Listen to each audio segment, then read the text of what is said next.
Bismillahirrahmanirrahim. Assalamualaikum warahmatullahi wabarakatuh. Alhamdulillahi wa kafa. Wassalatu wassalamu ala rasulihil mustafa wa ala alihi wa sahbihi wa man iktafa, amma ba'd. Kita panjatkan puja dan puji syukur kehadirat Allah Tabaraka wa Ta'ala. Pada kesempatan malam yang berbahagia kali ini, kita masih kembali diberi kekuatan, kesehatan, hidayah serta taufik dari Allah Jalla wa Ala, sehingga kita bisa menghadiri pengajian umum dengan tema bukan jaminan di Masjid Kampus UGM Yogyakarta ini. Kita berharap semoga Allah Subhanahu wa Ta'ala berkenan untuk melimpahkan kepada kita semuanya ilmu yang bermanfaat, sehingga bisa kita amalkan sebagai bekal untuk menghadap kepada Allah Jalla wa Ala. Amin.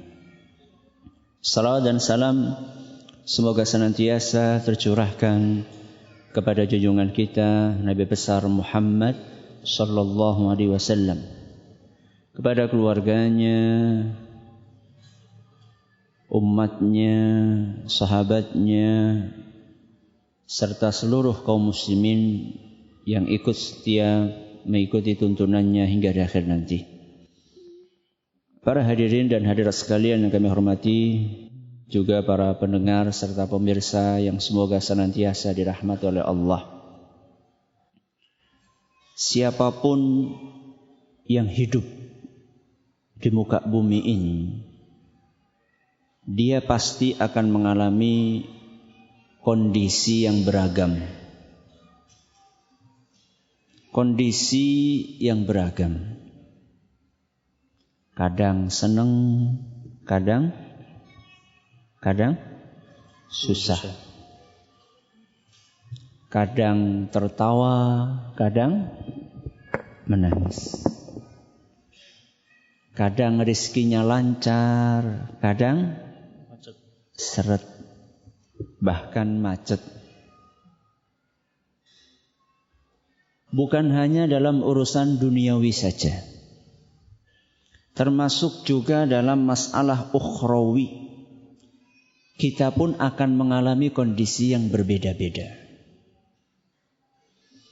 Kadang-kadang ibadah semangat, tapi juga kadang-kadang malas.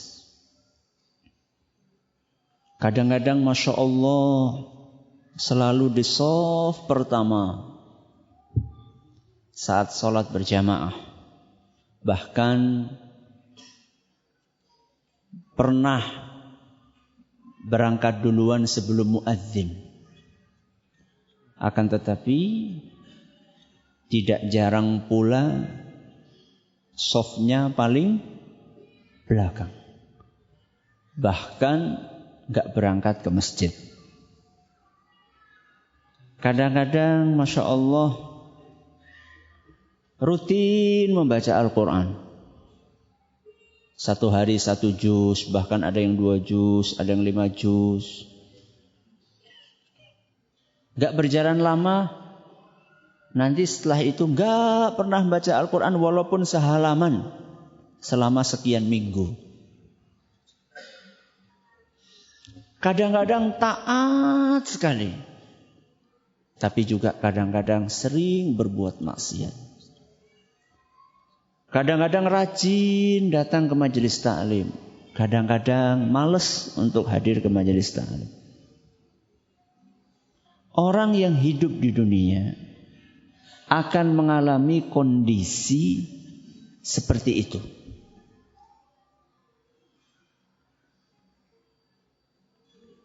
Akan tetapi satu hal yang penting untuk kita ingat, bahwa ukuran seseorang baik ukuran seseorang saleh, ukuran seseorang sukses adalah dilihat dari akhir hidupnya. Sebagaimana yang dijelaskan oleh Nabi kita Muhammad sallallahu alaihi wasallam dalam sebuah hadis yang diriwayatkan oleh Imam Al-Bukhari, innamal a'malu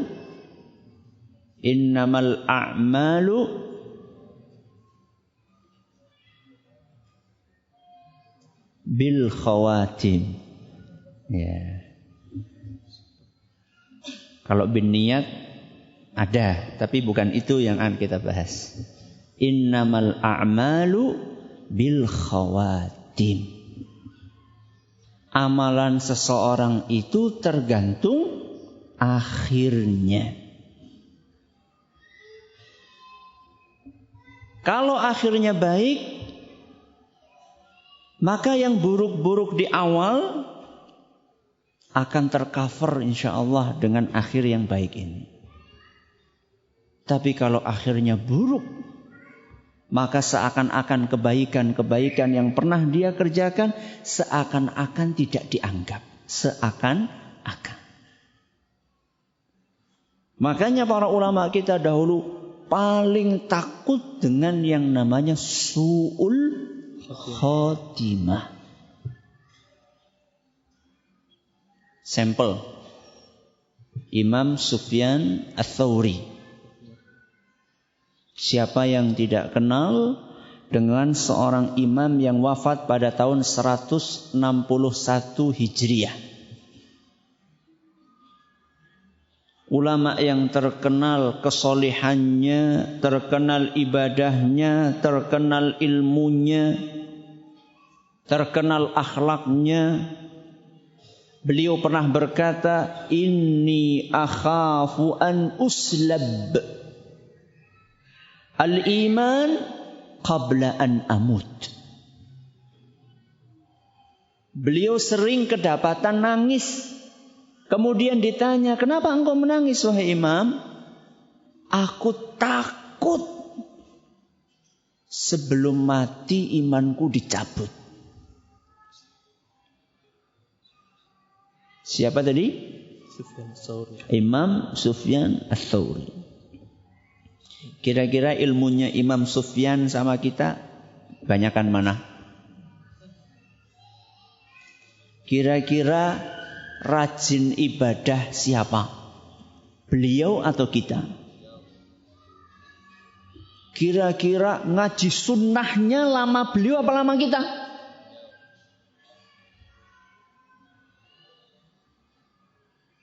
Apa yang disampaikan oleh beliau Imam Sufyan Ats-Tsauri dengan keilmuannya, dengan kesolihannya, dengan ibadahnya, dengan ketaatannya, ini memberikan pelajaran kepada kita bahwa keistiqomahan kita hari ini,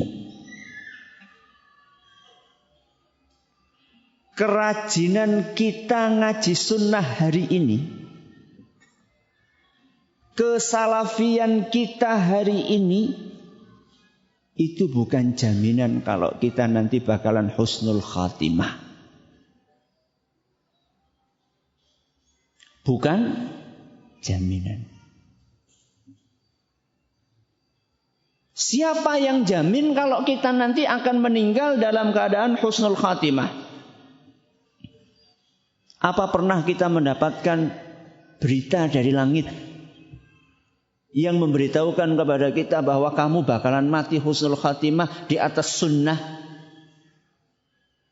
Kamu bakalan mati dalam keadaan beribadah kepada Allah Subhanahu wa ta'ala. Gak ada jaminan.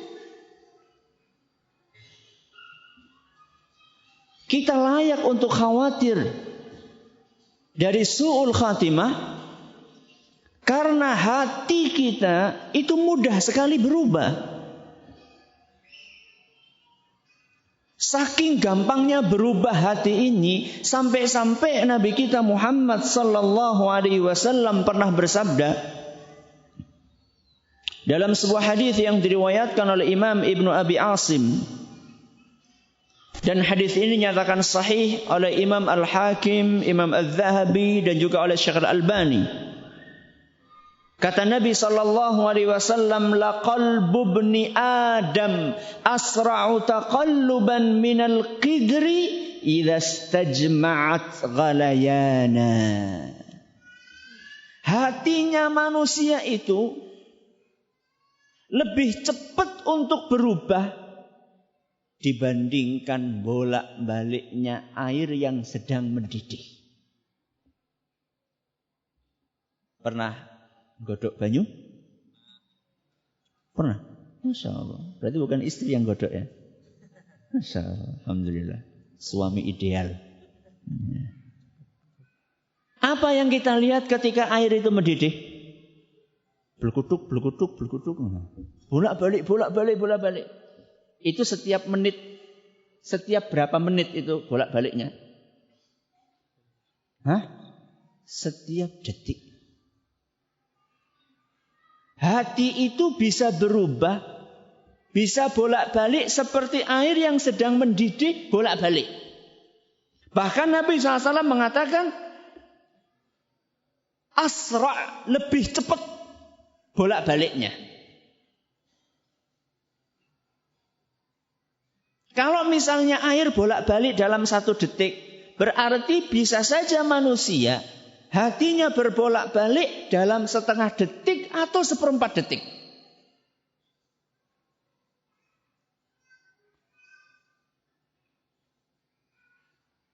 Dari baik menjadi buruk, dari buruk menjadi baik. Jangan heran, memang banyak, Masya Allah, ada orang kafir pindah masuk kepada Islam. Ada orang dahulunya gemar berbuat syirik, alhamdulillah sekarang kenal tauhid. Ada orang yang dahulunya sering melakukan bid'ah, sekarang kenal sunnah. Ada orang yang dahulunya sering berbuat maksiat, sekarang taat. Itu betul banyak, tapi jangan lupa bahwa sebaliknya juga banyak. Ada orang kafir masuk Islam banyak, tapi orang Islam murtad juga banyak.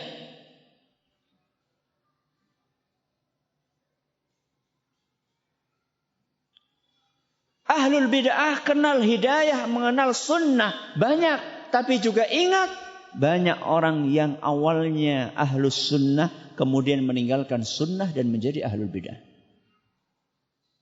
Orang yang gak pernah ngaji, alhamdulillah kenal ngaji. Tapi juga ingat, banyak orang yang ngaji setelah itu meninggalkan ngaji.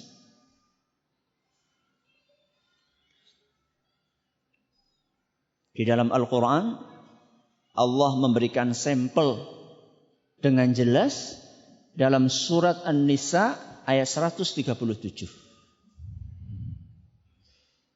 Dalam surat An-Nisa ayat 137 Allah Subhanahu wa taala berfirman, innal ladzina amanu tsumma kafaru tsumma amanu tsumma kafaru tsumma zdadu kufra lam yakunillahu liyaghfira lahum wala liyahdiyahum sabila.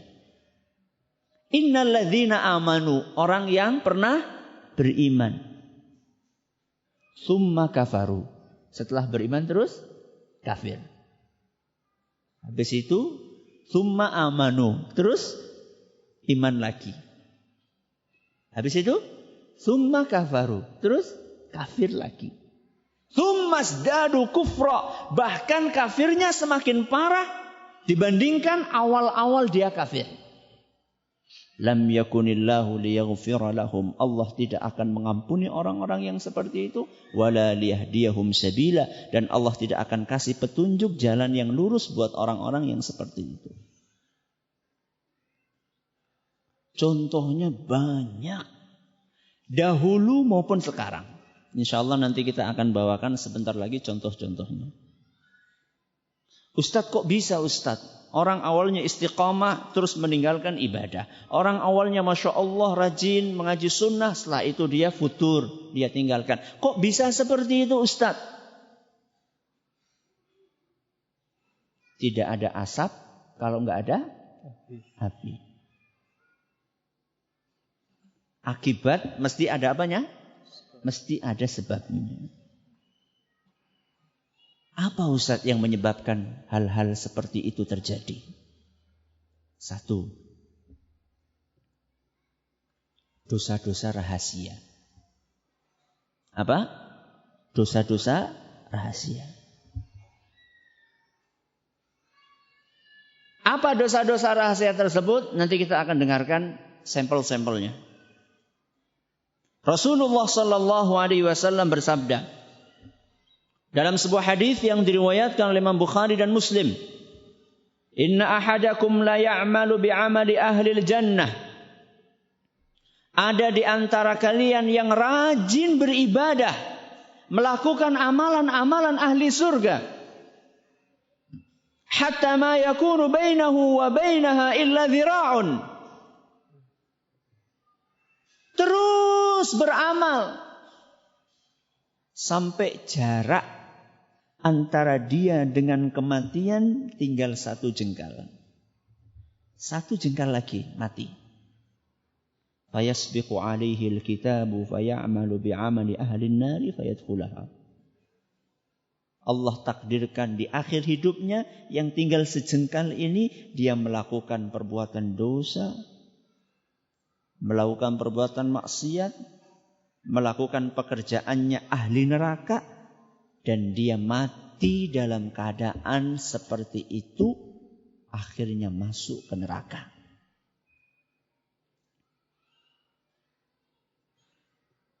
Rajin ngaji, rajin jamaah,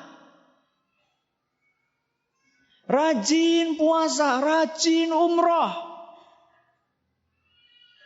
Tinggal sedikit lagi mau mati, Allah takdirkan dia mati dalam keadaan terjerumus kepada perbuatan dosa dan mati dalam keadaan su'ul khatimah.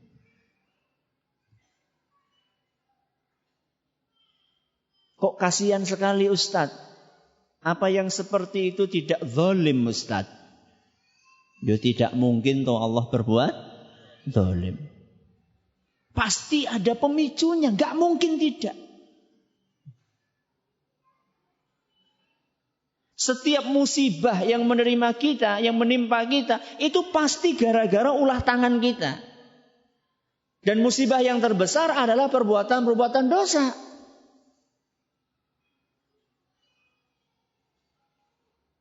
Apa pemicunya orang-orang yang kelihatannya Masya Allah istiqomah, tapi ternyata di akhir hidupnya dia mati dalam keadaan su'ul khatimah? Disebutkan dalam riwayat yang lainnya, fima yabdulin nas. Orang ini melakukan amal salih secara lahiriahnya tok. Kelihatannya sama orang soleh, padahal sebenarnya dia tidak soleh. Maksudnya bagaimana Ustaz? Contohnya 2. Kelihatannya soleh, khusyuk, ikhlas, padahal tidak ikhlas. Itu berarti dosa rahasia di mana? Di hati. Apa dosa rahasia cuma di hati? Enggak. Termasuk dosa yang lahiriah, yang kelihatan cuma disembunyikan. Apa contohnya? Gadget. Apa? Gadget. Smartphone yang digunakan untuk hal-hal yang tidak diridhoi oleh Allah Subhanahu wa taala. Kalau zaman dahulu mau nonton film pergi kemana? Pergi mana? Bioskop. Sampai di sana 17 tahun ke atas gak boleh masuk. Kalau sekarang perlu ke bioskop? Bioskopnya di mana? Di kantong. Masya Allah.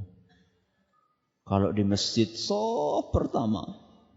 Tapi kalau sudah di kamar sendirian, petaka sebuah jempol. Yeah.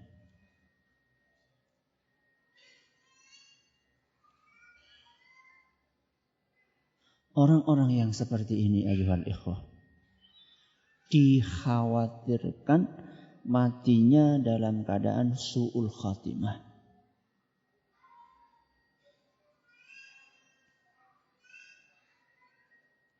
Ada sebuah hadis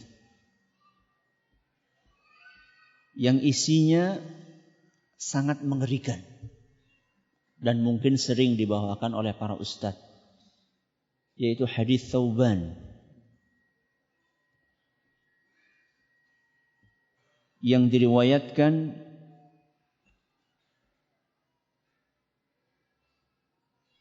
oleh Imam Ibnu Majah, dan isnad hadis ini dinyatakan sahih oleh Imam Al-Busiri.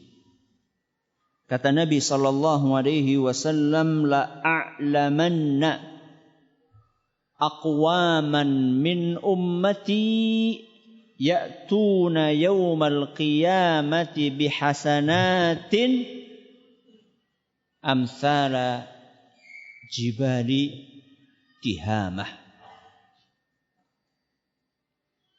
Aku tahu, kata Nabi SAW, ada di antara umatku yang nanti pada hari kiamat akan membawa pahala yang sangat besar.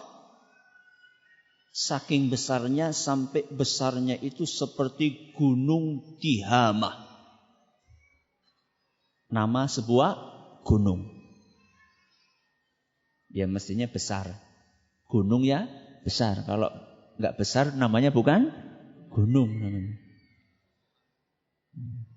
Besar gunung. Pahala yang dia bawa seperti gunung Tihamah. Ketika dia akan manfaatkan pahala tersebut, ketika dia akan gunakan pahala tersebut, fayaj'aluha Allahu azza wa jalla haba'an mansura. Tiba-tiba Allah jadikan gunung pahala tadi hancur menjadi debu yang berterbangan, tidak tersisa. Dia pikir sudah akan mengambil manfaat dari pahala itu. Dia pikir pahala ini akan mengantarkan dia ke surga, menyelamatkan dari api neraka. Begitu dia akan ambil pahala itu, akan dia manfaatkan. Tahu-tahu pahala tersebut oleh Allah Subhanahu wa ta'ala dihancurkan, berantakan, habis. Berubah menjadi debu yang berterbangan. Maka Thauban yang mendengar hadis itu, beliau takut. Beliau khawatir. Maka beliau pun bertanya kepada Rasulullah sallallahu alaihi wasallam, "Ya Rasulullah, sifhum lana, jallihim lana, alla nakuna minhum wa nahnu la na'lam." Wahai Rasul, tolong jelaskan kepada kami, siapa orang tersebut? Apa yang dia lakukan? Seperti apa perilakunya? Jangan-jangan kami adalah golongan tersebut. Siapa yang ngomong tadi? Thauban. Thauban itu siapa? Sahabat Rasul SAW. Jangan-jangan kami termasuk golongan tersebut. Ini yang ngomong sahabat Rasul. Coba bedakan dengan kita. Ketika membaca ayat Al-Quran tentang neraka, ketika membaca hadis Rasul SAW tentang siksaan yang ada di neraka Jahannam. Apa? Ini kan bukan anak kan Muslim, anak Salafi. Ya.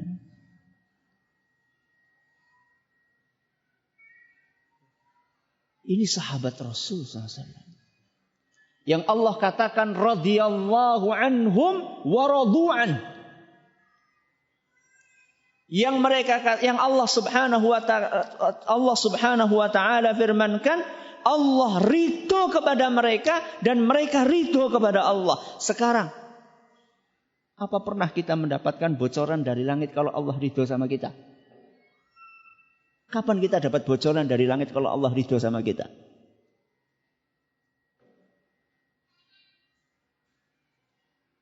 Thauban ketika mendengar hadis tadi, beliau merasa khawatir jangan-jangan aku termasuk golongan tersebut. Maka Nabi SAW pun mengatakan, ama innahum ikhwanukum wa min jildatikum.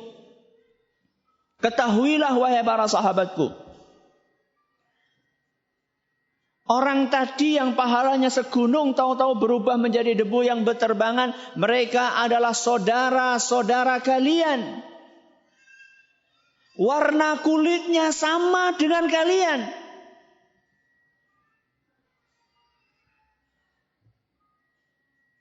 Ya'khuduna minal laili kama ta'khudun. Mereka tahajud sebagaimana kalian tahajud. Kalau sudah disebutkan tahajud, berarti wajibnya iya enggak? Iya. Mereka itu rajin salat seperti kalian rajin salat. Walakinnahum,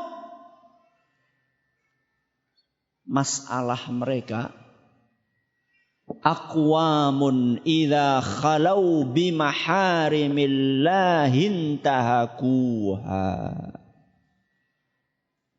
Mereka punya masalah kalau lagi sendirian berbuat maksiat.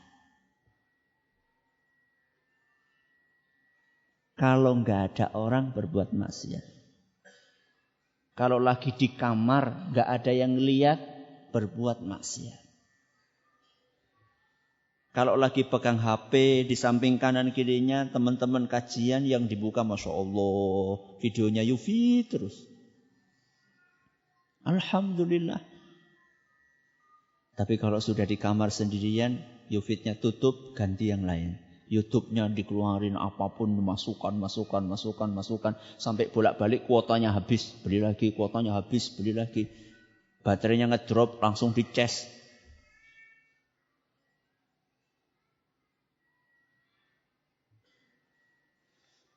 Ini pemicu.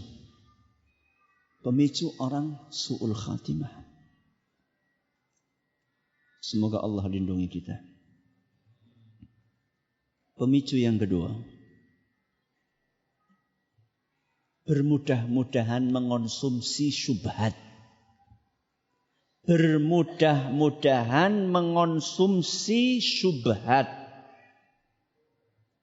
Syubhat itu kerancuan pemahaman, kerancuan berfikir.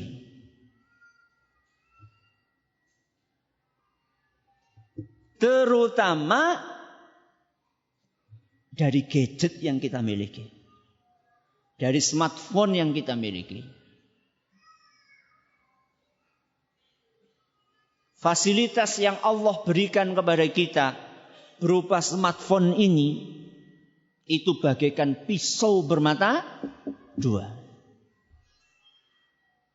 Banyak yang dapat hidayah lewat ini. Tapi juga banyak yang tersesat lewat ini. Yang dapat hidayah, Masya Allah, info kajian cepat sekali dapat. Potongan-potongan kajian cepat kita dapatkan.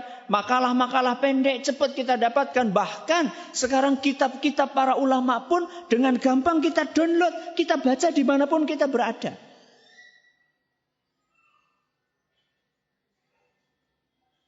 Fathul Bari, syarah Sahih Bukhari yang dahulu 15 jilid segini. Masa mau kita bawa ke bis toh? Kan keren banget kan bawa ke bis.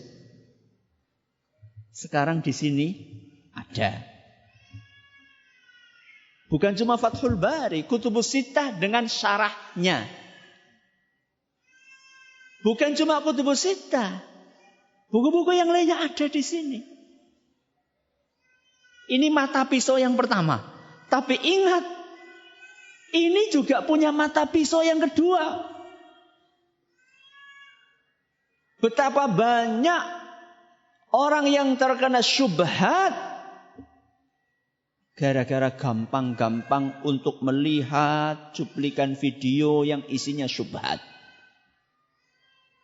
Bukan cuma melihat, bahkan nge-share kepada orang lain. Orang-orang gak jelas pemahamannya. Orang-orang yang menyimpang keyakinannya. Cuplikan-cuplikannya, dikit-dikit share.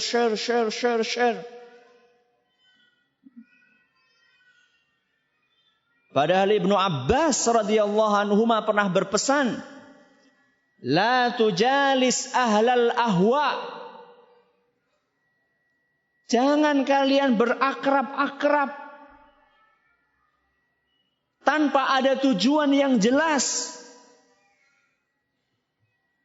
dengan orang-orang yang memiliki penyimpangan pemahaman. Fa inna mujalasatahum mumridatun lil qalb. Karena keakraban kalian dengan mereka akan menyebabkan hati kalian sakit.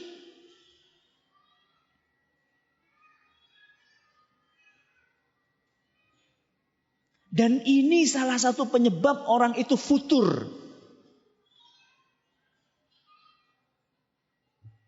Males lagi untuk ngaji. Kemasukan pemahaman yang gak jelas.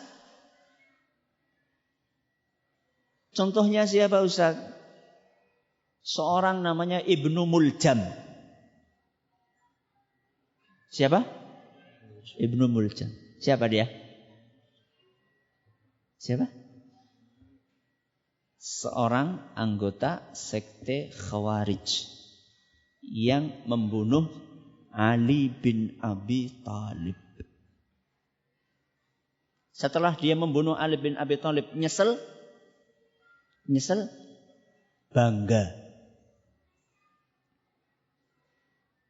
Bahkan diyakini bahwa membunuh Ali bin Abi Thalib akan mengantarkan ke surga Allah Subhanahu wa taala.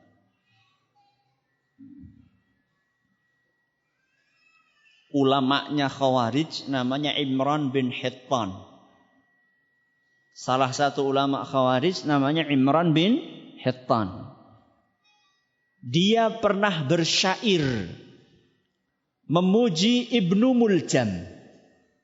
Apa isi syairnya? Ya darbatan mim muridin ma arada biha illa liyablugha min dzil arsy ridwana. Alangkah mulianya sabetan pedang orang yang bertakwa. Orang yang bertakwa di situ maksudnya siapa? Ibnu Muljam. Alangkah mulianya sabetan pedang orang yang bertakwa, karena dia tidak memiliki tujuan ketika membunuh Ali melainkan untuk mencapai ridhonya Allah Subhanahu wa taala. Membunuh sosok yang sudah dijamin oleh Rasul SAW masuk surga. Membunuh menantunya Rasul SAW. Membunuh seorang yang sangat tekun beribadah kepada Allah Subhanahu wa taala. Dianggap akan mengantarkan kemana? Ke surga.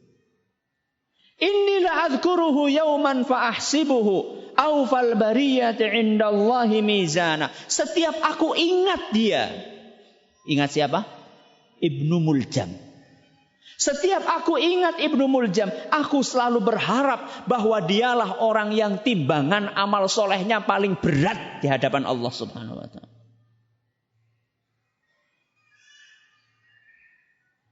Kok ya bisa parah banget Ustaz? Sopo to wong tuane?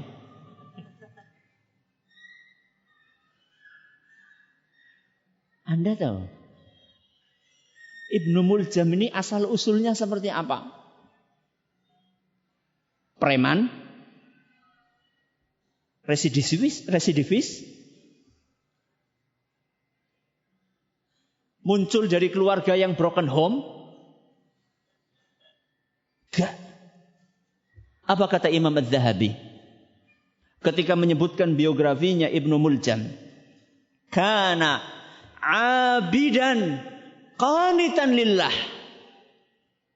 Ibnu Muljam itu adalah orang yang dahulunya rajin dan tekun serta istiqomah di dalam ibadah. Walakinnahu khutima bisyarr. Akan tetapi dia su'ul khatimah. Kenapa? Pergaulan.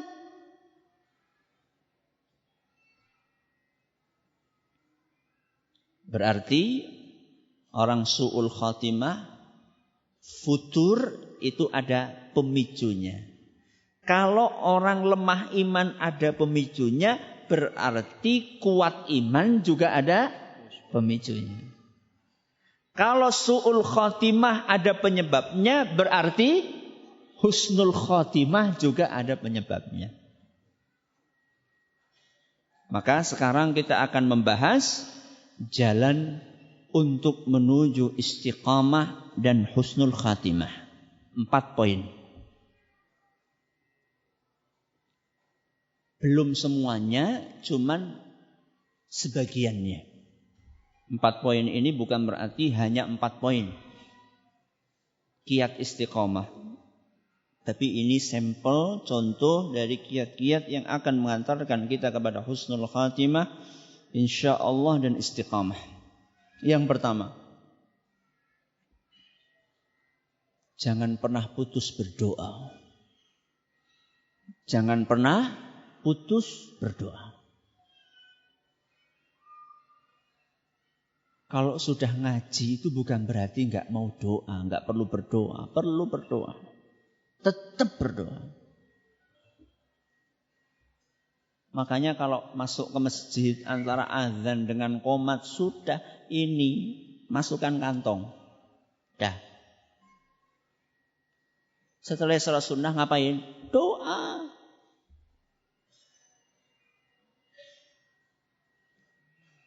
Masa sih di masjid pun kita nggak bisa lepas dari gadget?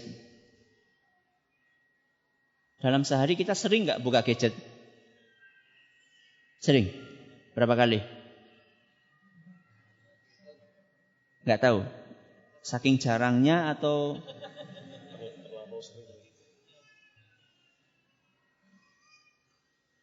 coba masukin kantong sudah. Mesti doa, baca Quran, zikir. Ya.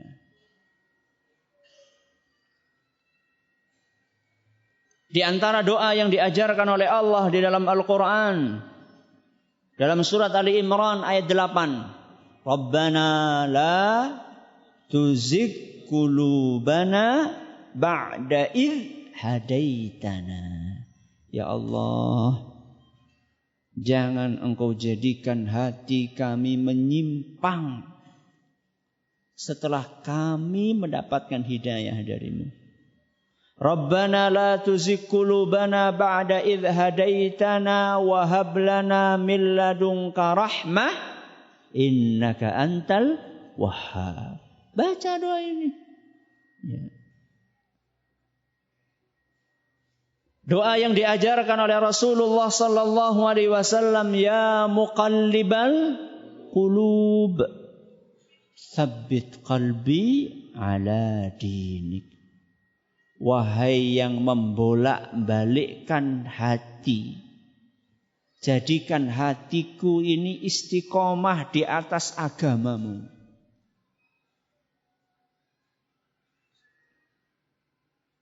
Dan doa ini sering dibaca oleh Rasulullah sallallahu alaihi wasallam.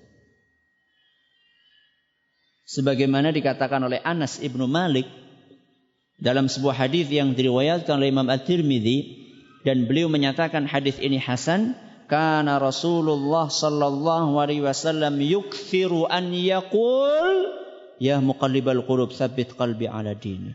Rasulullah SAW itu sering membaca doa ya muqallibal qulub tsabbit qalbi ala dini. Siapa? Rasul yang sudah dijamin masuk surga, dosanya dijamin diampuni, pasti masuk surga. Itu sering membaca ya muqallibal qulub. Kok kita, ana dan antum jarang membaca? Itu kok terlalu pede namanya. Diulang-ulang terus. Ustaz, saya belum hafal Ustaz. Ya udah kalau belum hafal, ihdinas siratal mustaqim. Enggak hafal juga, kebangetan. Alhamdulillah Ustaz, ana baca doa terus ihdinas siratal mustaqim. Tapi apakah saat kita membaca kita betul-betul meresapi isi dari ihdinas siratal mustaqim? Banyak di antara kita itu kalau membaca Al-Fatihah itu seperti on off. Seperti on off. Langsung lancar jaya. Sudah pinter. Ya, saking lancarnya sampai enggak merenungi arti yang ada di dalamnya. Banyak-banyak berdoa kepada Allah. Cari waktu-waktu yang mustajab. Dalam sujud kita, antara azan dengan qomat, di sepertiga malam terakhir, ketika sedang safar, bepergian, ketika turun hujan. Ya. Ustaz kan ketika turun hujan doanya Allahumma shayyiban nafi'an. Ya itu doa turun hujan. Tapi ketika turun hujan itu waktu yang mustajab.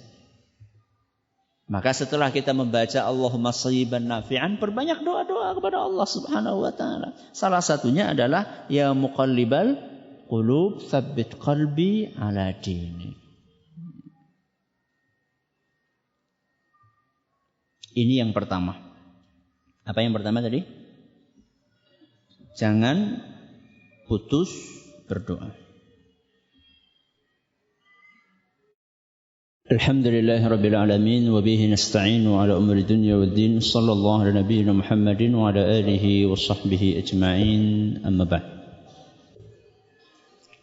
Pada sesi yang pertama tadi kita telah sampaikan kiat agar istiqamah dan husnul khatimah. Kita baru sampaikan berapa kiat? 1 kiat. Apa itu? Jangan putus berdoa. Kiat yang kedua, selalu ingat akhirat. Selalu ingat akhirat. Akhirat ini mencakup mulai dari di kuburan, nanti kita dikumpulkan di padang mahsyar, proses hisab, surga, neraka, itu masuk semuanya dalam kata-kata akhirat. Jadi mengingat akhirat itu salah satu motivator terbesar yang membuat kita mau berjibaku, membuat kita mau tekun, sabar beribadah kepada Allah Subhanahu wa taala. Makanya sering sekali kita temukan hadis Rasul SAW ketika memotivasi kita untuk melakukan suatu amalan. Diawali hadis itu dengan man kana yu'minu billahi wal yaumil akhir. Barang siapa beriman kepada Allah dan hari akhir. Kelanjutannya macam-macam. Fal yukrim jarahu, hendaklah dia memuliakan tetangganya. Fal yaqul khairan aw liyasmut, berkata baik atau diam. Dan masih banyak amal-amal soleh lainnya yang dianjurkan oleh Nabi SAW untuk kita lakukan. Cara Nabi SAW memotivasi kita dengan mengingatkan bahwa kita ini beriman. Beriman dengan apa? Beriman dengan siapa? Dengan Allah. Terus hari akhir. Padahal rukun iman ada berapa? 6. Yang pertama iman kepada Allah. Yang kedua hari akhir? Bukan. Apa yang kedua? An tu'mina billahi wa kutubihi. Apa kutub? Kitab. Yang ketiga hari akhir? Bukan. Apa? Para rasul. Yang keempat hari akhir? Bukan. Apa? Wa malaikatihi. Yang kelima, baru beriman dengan hari akhir. Yang keenam, takdir. Berarti dilewati berapa rukun? 3. Iman kepada kitab, iman kepada rasul, iman kepada malaikat. Dilewati semuanya. Tahu-tahu langsung beriman kepada hari akhir. Kenapa? Karena keimanan kita kepada hari akhir itu salah satu motivasi terbesar kita untuk mau beramal. Makanya orang yang tidak percaya akhirat adalah orang yang paling malas untuk beramal.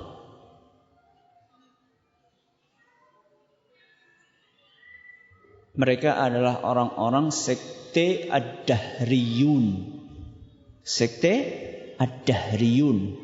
Mereka adalah orang yang Allah singgung di dalam Al-Quran dengan firman-Nya, wa ma yuhlikuna illa dahr. Yang akan membinasakan kami hanyalah masa. Atau dengan bahasa yang lebih simpel, kami itu cuma hidup sekali. Setelah hidup ini mati, selesai. Disadari atau tidak disadari, orang yang bunuh diri terjangkiti penyakit itu. Dia pikir kalau mati selesai masalah. Bahkan kalau dia bunuh diri, itu memulai masalah baru yang lebih besar. Maka salah satu kiat agar kita bisa terus istiqomah, tekun ngaji, sabar mendidik anak, mendidik istri,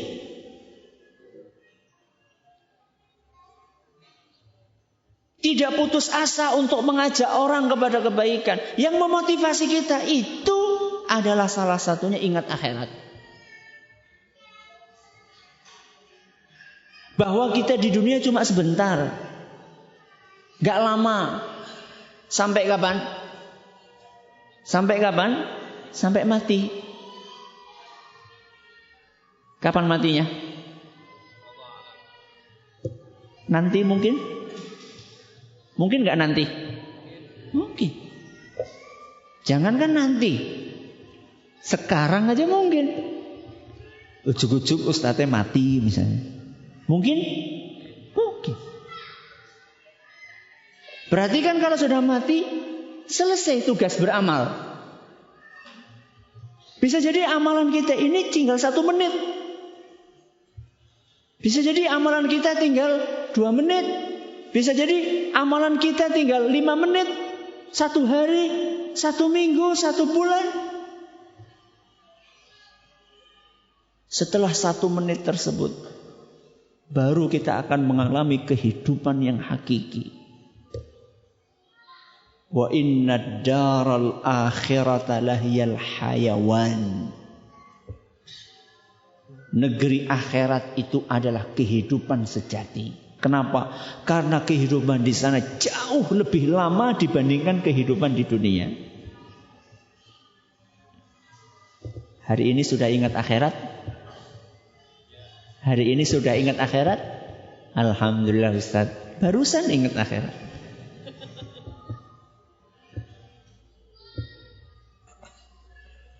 Sulit Ustaz ingat akhirat Ustaz. Apalagi kalau sudah kerja, ya, sudah ngelembur, sudah ketemu anak istri. Sulit Ustaz. Apalagi sudah megang gadget. Sulit ingat akhirat Ustaz. Kalau sulit ingat akhirat, pergi ke kuburan. Pergi kemana? Ke kuburan. Serem Ustaz malam-malam ke kuburan. Ya udah nunggu besok ya enggak apa-apa. Pergi ke kuburan. Ternyata sampai di kuburan masih selfie juga. Kebangetan niki wong.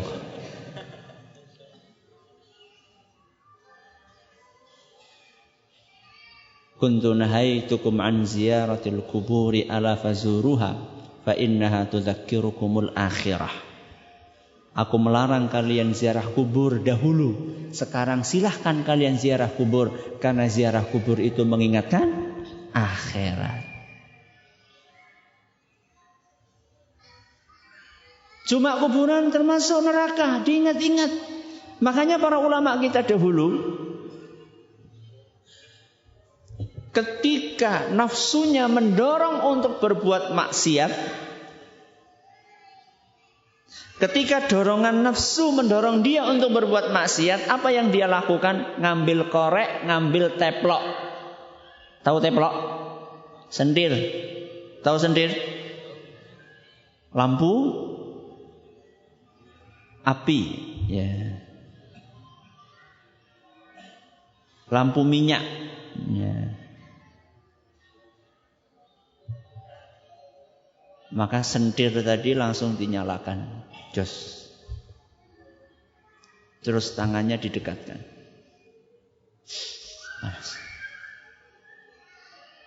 Masih pengen maksiat, nafsunya masih menggelora, deketin lagi.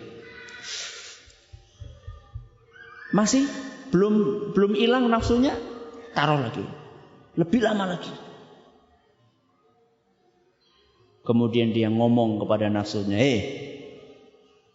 api di dunia aja nggak kuat, nekat pengen nyicipi api akhirat. Ingat akhirat. Jadi sekarang kemana-mana bawa lilin sama korek. Saku kanan gadget, saku kiri lilin sama korek. Mulai mau buka-buka yang nggak jelas-jelas, nyalain apa? Lilin. Panas. Ini yang kedua. Yang pertama apa tadi? Jangan putus berdoa. Yang kedua, selalu ingat akhirat. Yang ketiga, ngaji tanpa henti. Apa? Ngaji tanpa henti. Maksudnya apa Ustaz? Hadiri pengajian secara rutin.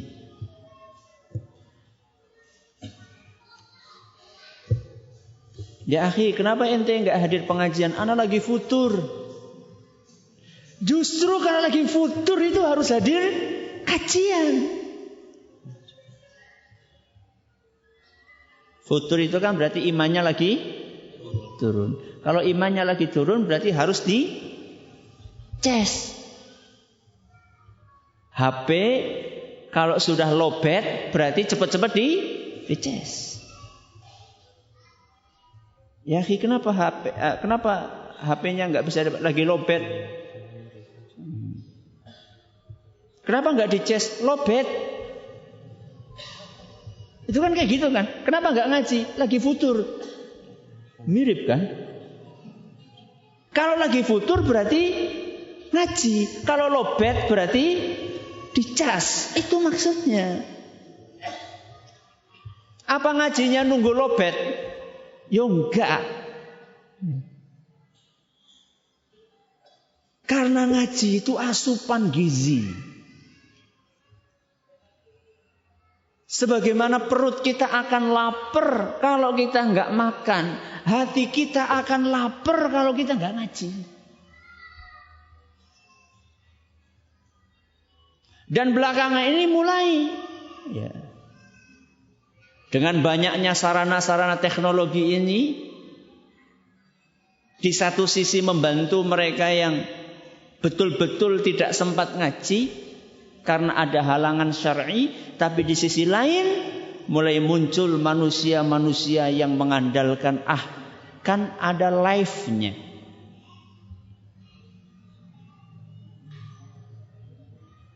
Bisa radio, bisa TV, bisa FB. Kan enakan di rumah Ustaz, sambil ngaji, sambil tiduran. Ya. Ditemani kopi sama pisang goreng. Coba di sini, mana pisang gorengnya? Gak ada toh? Mau tiduran, gak sopan. Justru itulah ketika antum duduk di sini mendengarkan, konsentrasi, ilmu yang didapatkan lebih banyak, insya Allah. Dan akan mendapatkan keistimewaan yang tadi disebutkan. Dikelilingi malaikat, mendapatkan rahmat, kasih sayang, hati tenang. Dan relatif lebih bisa konsentrasi dibandingkan di rumah.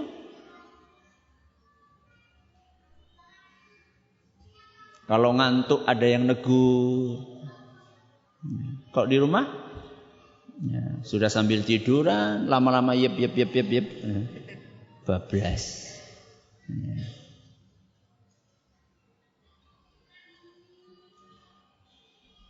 Dan realita membuktikan bahwa kebanyakan ikhwan dan akhwat yang futur itu diawali dari merotoli menghadiri pengajian.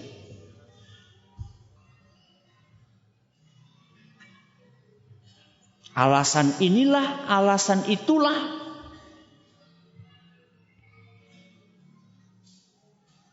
Ketika masih miskin, Masya Allah, rajin ke masjid. Ketika mulai, duitnya banyak, alasannya sibuk. Oh, ini orang perlu dimiskinkan lagi. Masa sih harus nunggu miskin dulu supaya ngaji? Capek Ustaz. Ya iyalah, mengejar surga memang capek.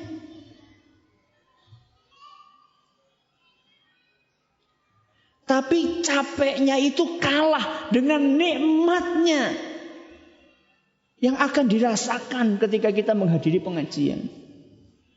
Saya tanya, orang yang manjat gunung capek enggak? Capek. Tapi begitu sudah sampai ke puncak, lihat sunset atau sunrise, capeknya masih kerasa? Hilang. Berganti dengan kenikmatan. Kenikmatan yang kita rasakan di pengajian jauh lebih nikmat daripada kenikmatan yang dirasakan oleh para pendaki gunung ketika mereka melihat sunset dan sunrise. Dan capeknya tidak seperti capeknya pendaki gunung. Betul? Ada yang tadi kesini daki gunung? Enggak toh?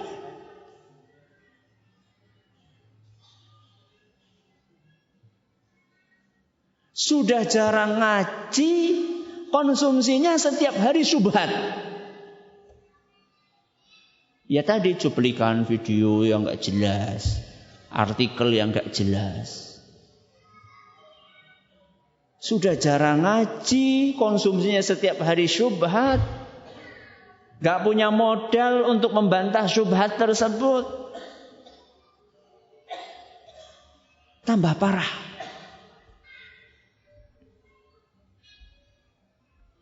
Ini poin yang keberapa? Poin yang ketiga. Poin yang keempat, yang terakhir. Waspada dari kesombongan dan kezaliman. Waspadai kesombongan dan kezaliman.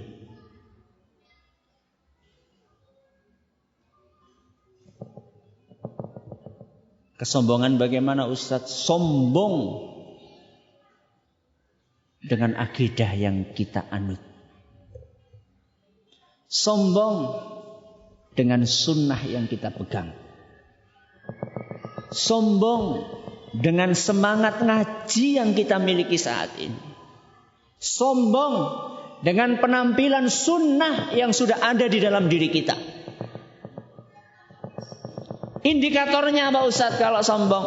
Memandang remeh, memandang rendah. memvonis orang masuk neraka, kita pasti masuk surga. Memvonis orang su'ul khatimah, kita pasti husnul khatimah.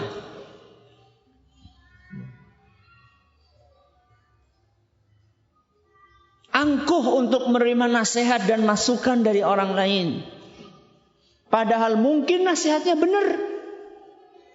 Tapi karena merasa, oh saya ngajinya lebih lama. Oh saya lebih senior.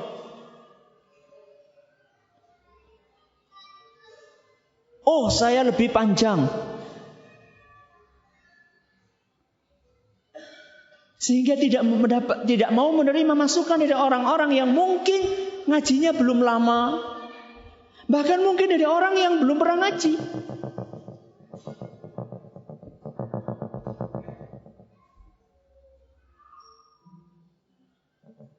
Imam Ahmad. Siapa yang bisa meragukan kesunnahan? Siapa yang bisa meragukan kesalafian Imam Ahmad? Tak ada. Bahkan beliau mendapatkan gelar Imamu Ahli Sunnati wal Jamaah. Imamnya Ahlus Sunnah wal Jamaah. Kalau kita kan baru penganut Ahlus Sunnah wal Jamaah, pengikut.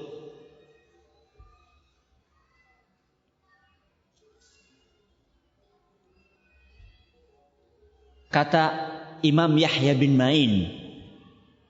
Imam Yahya bin Ma'in. Ma ra'aitu mithla Ahmad bin Hanbal. Aku tidak pernah melihat ulama seperti Ahmad bin Hanbal. Yahya bin Ma'in ini seorang muhaddits. Seorang pakar hadis ulung terkenal. Beliau mengatakan, saya nggak pernah melihat ulama seperti Ahmad bin Hanbal. Kenapa? Apa yang membuat engkau terkagum-kagum dengan Ahmad bin Hanbal? Sahibnahu khamsina sanah. Aku, kata Imam Yahya bin Ma'in, berteman dengan Imam Ahmad selama 50 tahun. Berinteraksi selama 50 tahun. Duduk bareng, belajar bareng, dakwah bareng selama 50 tahun. Maftakhara alaina bi syai'in mimma kana fihi minas salahi wal khair.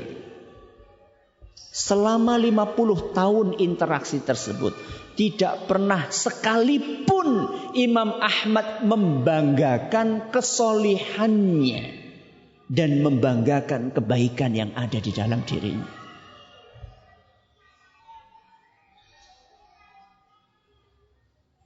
Ini sosok ulama yang mengorbankan nyawanya untuk membela kemurnian akidah Ahlussunnah wal Jamaah. Rela dipenjara belasan tahun. Tubuhnya disiksa habis. Menghabiskan umurnya untuk dakwah. Mengajarkan sunnah Rasul SAW. Meninggalkan karya tulis yang begitu banyak. Salah satunya kitab beliau Musnad Ahmad 50 jilid. Gak pernah bangga dan membanggakan prestasi yang beliau miliki kepada orang lain. Lah kita, prestasinya sedikit, petantang, petenteng. Menganggap remeh orang lain. Ketika melihat ada orang terjerumus kepada kesalahan, orang terjerumus kepada maksiat, orang terjerumus kepada bid'ah, orang terjerumus kepada kesyirikan, dicibir, digunjing. Hari-harinya isinya gunjingan. Wah, itu. Gak kayak kita ngajinya. Kita kan ngajinya setiap hari. Itu ngaji sekali, libur seminggu. Kayak kita ini loh. Apalagi itu yang rambutnya oranye. di perempatan, calon-calon neraka. La haula wala quwata illa billah. Allah mampu untuk merubah Anda menjadi seperti Dia dan Dia menjadi seperti Anda dalam 1 detik. Apa di zaman Imam Ahmad itu gak ada ahlul bid'ah? Banyak. Apa gerangan yang dilakukan oleh Imam Ahmad menghadapi orang-orang seperti itu? Salah satu muridnya, Abdurrahman ibnu Zadan, atau rekan beliau Abdurrahman bin Zadan pernah bercerita, kami pernah sholat bareng beserta dengan Imam Ahmad. Dan ternyata di dalam sholatnya Imam Ahmad itu berdoa, Allahumma man kana ala hawa au ala ra'yin wa huwa yadhunnu annahu ala al-haq wa laysa huwa al-haq faruddahu ila al-haq. Wahai Rabbi, orang-orang yang tersesat, orang-orang yang melakukan bid'ah,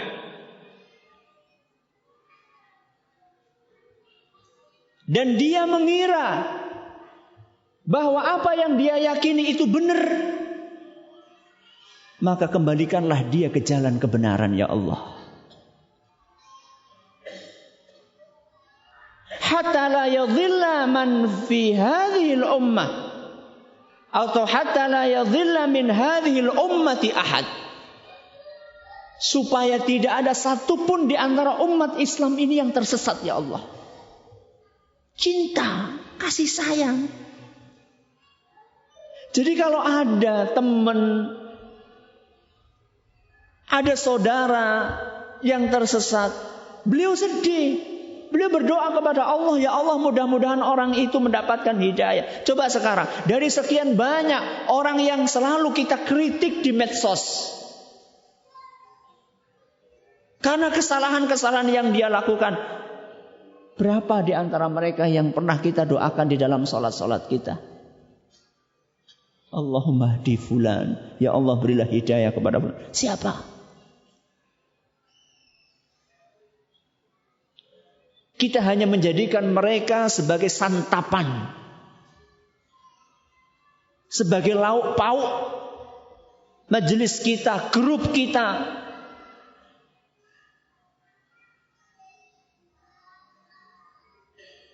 Siapa di antara kita yang menyempatkan untuk jabri, memberikan nasihat secara person, mendoakan dia? Siapa? Makanya kondisi kita seperti ini, tidak seperti Imam Ahmad rahimahullah, karena kebersihan hati beliau, karena kasih sayang beliau. Ketika ada orang berusaha untuk menyinggung kelebihan Imam Ahmad, apa kata beliau? Nahnu qaumun masakin. Kami itu, kata Imam Ahmad, beliau katakan ketika ada orang berusaha memuji-muji beliau, mengangkat beliau, apa jawaban beliau? Sudahlah, kita ini orang yang banyak memiliki kekurangan. Kita ini orang yang banyak kekurangannya. Coba bandingkan dengan kita. Mas jenengan, Masya Allah jasanya. Loh, baru tahu. Saya itu udah kayak gini tuh dari dulu, sejak kamu belum lahir. Subhanallah. Imam Ahmad apa katanya? Nahnu qaumun masakin. Sudahlah, nggak usah disinggung-singgung. Saya ini orang yang banyak kekurangan.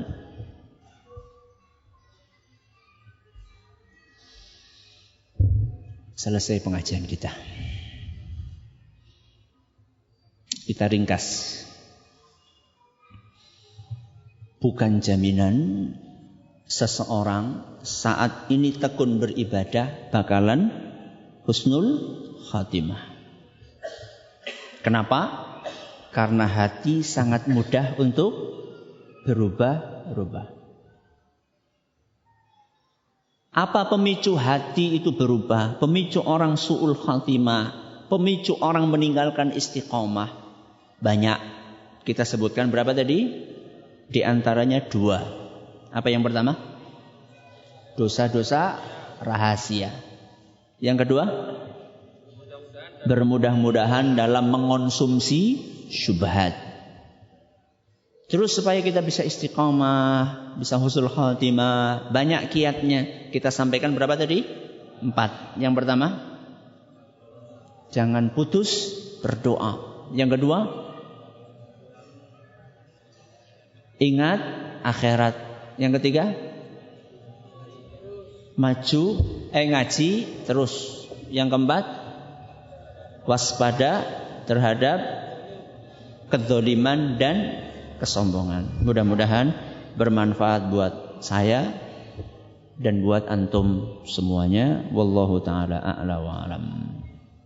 Ustaz, apakah tata cara merapatkan soft harus benar-benar rapat sesak? Kadang yang ngaji kalau ngerapatin soft enggak desak, enggak mantap. Saya mendengar Syekh Fauzan menepuk orang yang mepet-mepet di sampingnya ketika merapatkan soft. Kalau kisah Syekh Saleh Fauzan saya enggak tahu. Akan tetapi merapatkan soft itu bukan injak-injakan. Ya, merapatkan soft itu bukan injak-injakan. Bukan pula dorong-dorongan. Merapatkan soft adalah merapatkan pundak dengan pundak. Nempel. Dan juga telapak kaki atau kaki dengan kaki. Itu merapatkan soft. Dan merapatkan soft itu diawali dengan menempelkan pundak bahu terlebih dahulu. Setelah bahu dirapatkan, baru kemudian kaki dirapatkan. Kenapa? Karena kalau kaki dulu, maka yang akan terjadi adalah sering ada orang kayak mau kayang. Ya, bukanya kayak gini.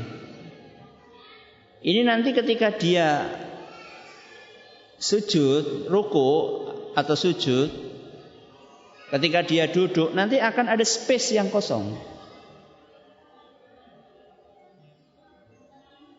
Maka yang pertama kali adalah menempelkan dua bahu, sebagaimana dijelaskan oleh Syekh Ibnu Utsaimin rahimahullah. Dan tidak perlu mendorong-dorong. Kakinya itu nggak perlu didorong-dorongkan. Jadi sekedar nempel sudah cukup insya Allah. Karena bisa mengganggu kekhusyuan. Bisa mengganggu kekhusyuan di dalam sholat kita. Sehingga yang ada di benaknya ketika sholat adalah kaki, bukan meresapi bacaan imam.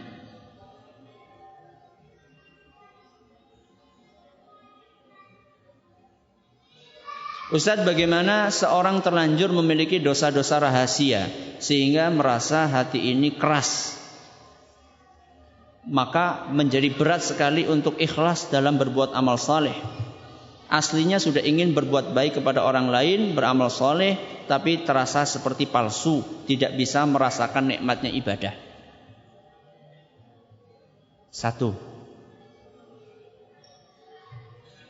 Lakukan amal rahasia.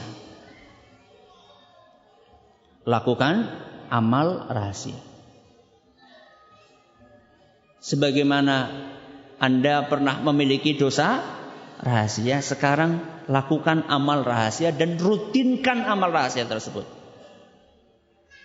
Rasulullah SAW bersabda, "Man istata'a an yakuna lahu khabi'atun min amalin salihin falyaf'al." Barang siapa yang mampu untuk memiliki amal soleh rahasia, lakukan. Dan perbanyak amal soleh rahasia. Subhanallah. Belum lama sekitar 2 minggu yang lalu, saya menemukan perkataan yang termaktub di dalam kitab At-Talkhis li Wujuhit Takhlis karya Imam Ibnu Hazm. Di situ disebutkan fal yukfir min qauli la ilaha illallah. Hendaklah seorang muslim memperbanyak zikir la ilaha illallah. Ada yang aneh? Enggak ada. Tapi yang unik itu alasannya. Kalau selama ini kita la ilaha illallah karena itu adalah kunci surga, la ilaha illallah karena orang yang mati ucapan terakhirnya itu akan masuk surga. Selama ini kan itu alasannya. Karena la ilaha illallah zikir yang paling afdal. Ternyata apa alasannya? Kata beliau, karena kalimat la ilaha illallah adalah salah satu zikir. Ketika kita mengucapkan, bibir kita enggak perlu bergerak.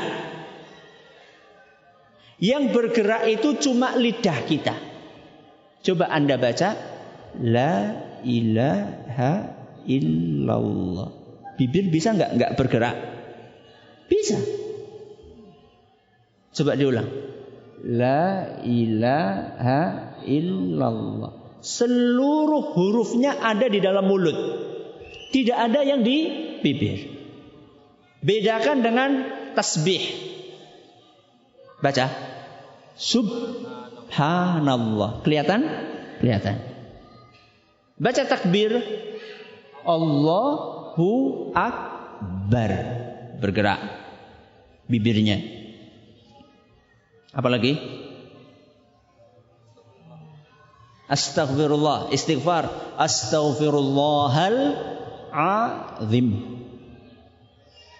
Apalagi? La haula wa la quwwata illa billah. Terus apa istimewanya la ilaha illallah kalau bibirnya enggak bergerak? Kata beliau, fala ya'lamu bihil jalis. Orang yang di kanan kirimu, depan belakangmu tidak tahu kalau kamu sedang berzikir. Terus kenapa kalau enggak tahu? Kenapa? Lebih ikhlas. Jadi intinya itu di situ. Bukan intinya di bibirnya. Jadi kalau orang nggak tahu kalau kita zikir, itu tidak masalah. Maka nggak usah ditunjuk-tunjukkan kalau kita sedang berzikir. Zikir itu kan amalan lisan, kemudian amalan hati, bukan amalan kepala. Jadi ketika zikir nggak goyang-goyang pun tidak apa-apa. Karena zikir itu bukan amalan kepala. Itu contoh amalan rahasia. Contoh yang lain tahajud. Makanya sholat sunnah, rata-rata sholat sunnah anjurannya di mana? Di rumah. Kenapa? Karena lebih rahasia. Kalau rahasia lebih gampang menjaga keikhlasan.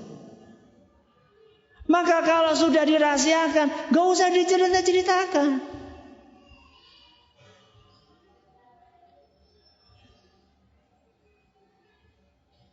Ya akhi, antum kenapa habis subuh bolak-balik angup atau angup menguap? Tadi malam capek banget tahajud.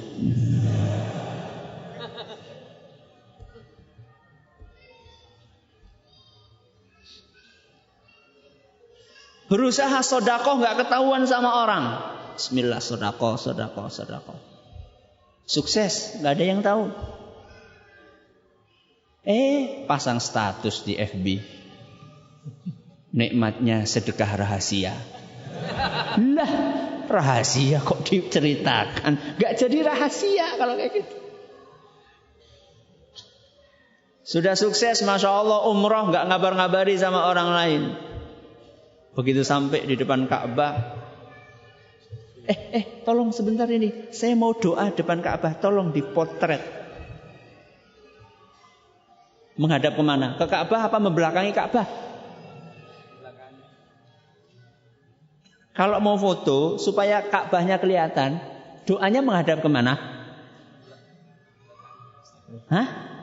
Menghadap ke Ka'bah atau membelakangi Ka'bah? Membelakangi Ka'bah supaya Ka'bahnya kelihatan. Akhirnya tidak sesuai sunnah. Sunnahnya bagaimana doa? Menghadap ke Ka'bah. Tapi kalau menghadap ke Ka'bah, nanti yang kelihatan belakangnya.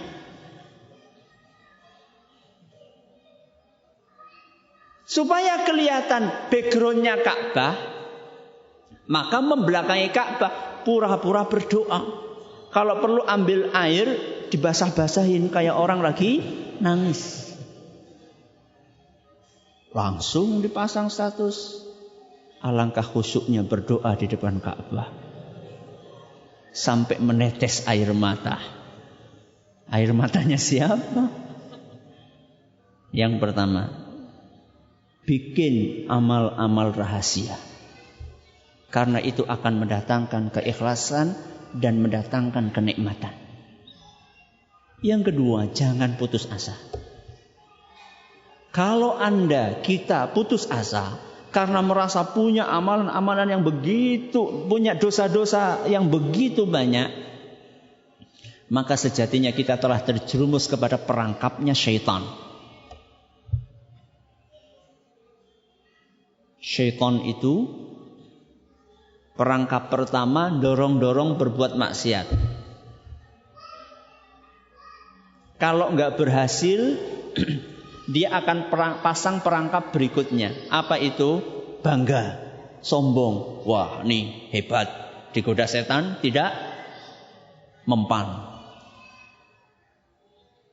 Atau perangkap yang ketiga, disuruh maksiat. Ketika mau tobat, dia pasang perangkap lagi. Kamu itu dosanya sudah kebanyakan, gak mungkin diterima sama Allah. Dosamu itu sudah seperti gunung Merapi, sudah habis. Ngapain lagi amal? Akhirnya iya ya, sudahlah. Sudah kadung terjerumus, ya, sudah terlanjur terjatuh ke selokan, sekalian aja berenang di selokan tersebut. Yang betul adalah jangan pernah putus asa. Sebagaimana pesan dari Allah Subhanahu wa taala, "Qul li'ibadiyalladzina asrafu 'ala anfusihim la taqnatu mir rahmatillah." Wahai para hambaku yang sudah melampaui batas, dosanya sudah terlalu banyak, jangan pernah putus asa dari kasih sayang Allah. Innallaha yaghfiru dzunuba jami'a. Allah akan mengampuni semua dosa. Kalau amal soleh yang sudah hilang-hilang kemarin bisa kembali menurut pendapat yang kuat dari pendapat para ulama.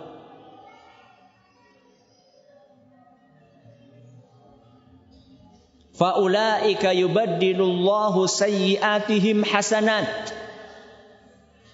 Allah berfirman di dalam Al-Quran, orang-orang yang taubat maka dosa-dosanya akan diganti dengan pahala. Jadi dosa-dosa yang kita tobati itu akan diganti oleh Allah dengan pahala.